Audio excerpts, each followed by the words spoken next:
Number 2, the Honourable Leader of the Opposition. Mr Speaker, my question is to the Prime Minister. Does he stand by his statement that rebuilding Christchurch is a key priority for the government this year? And if so, what rebuilding plans are currently in place? The Right Honourable Prime Minister. Mr Speaker, yes I do. However, due to aftershocks and the need for inspections and demolitions, rebuilding may not begin in the CBD for at least 6 months. It's very important that the reasons for the severity of the damage to certain buildings and consequent loss of life are understood as soon as possible. For this reason, Cabinet will request that the Royal Commission provide an interim report back in approximately 6 months. This will include any recommendations that may be relevant to the construction of new buildings in Christchurch's CBD. The Honourable Leader of the Opposition. Supplementary question, Mr Speaker. What steps is his government doing to begin an emergency housing program for the 10,000 families unable to return to their homes because they're uninhabitable? The Right Honourable Prime Minister. Mr Speaker, the relevant Minister and the Cabinet has that issue well in hand. We'll be in a position to make an announcement in the foreseeable future. The Honourable Leader of the Opposition. Supplementary question, Mr Speaker, to the Prime Minister, what is he doing to help those businesses that were operating out of the CBD but obviously can't operate there until it's reopened and rebuilt, so that as many of those businesses as possible can continue to operate and survive into the future? The Right Honourable Prime Minister. Mr Speaker, the Government's working on a package for businesses. Again, we'll be in a position to announce that very soon, but we've also been working with the Christchurch group that's responsible for that, the Old Chamber of Commerce Business Recovery Centre, I think they're called. We're putting in place facilitators that can help work alongside them, and we have a number of other plans for those businesses. Again, in due course we'll release that. The Honourable Leader of the Opposition. Further supplementary, Mr Speaker. What new skill training initiatives are being put into place given the massive rebuild job that lies ahead of Christchurch, and given that 9,000 people in Christchurch have been made redundant as a result of the earthquake, with unemployment expected to reach 7%?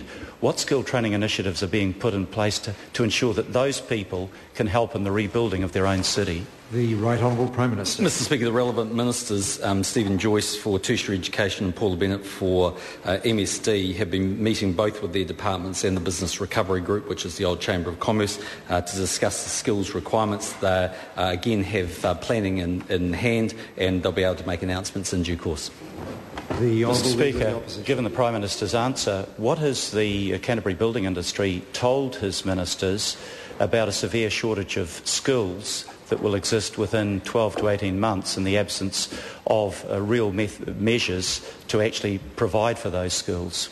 The Right Honourable Prime Minister. Mr Speaker, the member might be better to address their questions directly to the Minister of Tertiary Education and the Minister of Social Development, but what I can say is that there will clearly be gaps because of the sheer amount of rebuilding that's required, and those gaps will be filled by a number of initiatives the Government has.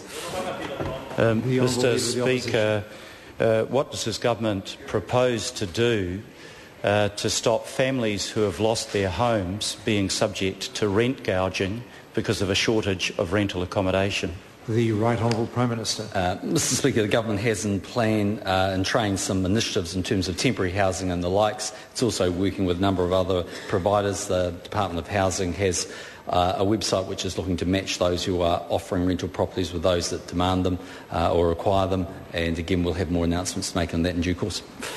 Point of order, the Honourable Trevor Mallard. Mr Speaker, that answer I think addressed the supply, but not whether any specific measure would go to price gouging.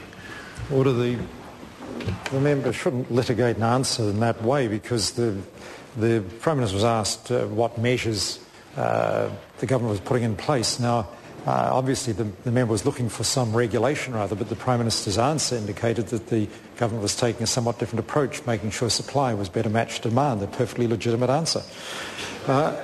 The Honourable Leader of the Opposition. Question, Mr Speaker.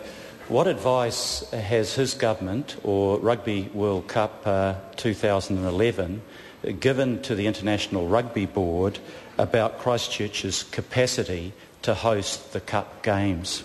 The Right Honourable Prime Minister. Mr Speaker, I'm not privy to all the conversations that the relevant ministers had. Murray McCulley, I am aware that the IRB representative here in New Zealand been involved in a number of discussions with the government. I myself was at a meeting with them on Sunday evening. We're working our way through those issues, and again, when we have all of the facts and we're in a position to advise the IRB of what our thinking is, then I'm sure they'll be in a position to make a decision along with us. The Honourable Rodney Hyde. To the Prime Minister.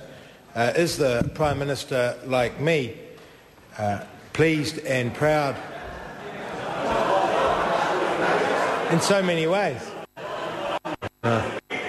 Is the Prime Minister, like me, pleased and proud of the way officials have worked with council, staff, business leaders and community leaders in Christchurch, and indeed his ministers, not just with the emergency response required for Christchurch, but now looking ahead to the massive job of rebuilding Christchurch for the people of Christchurch?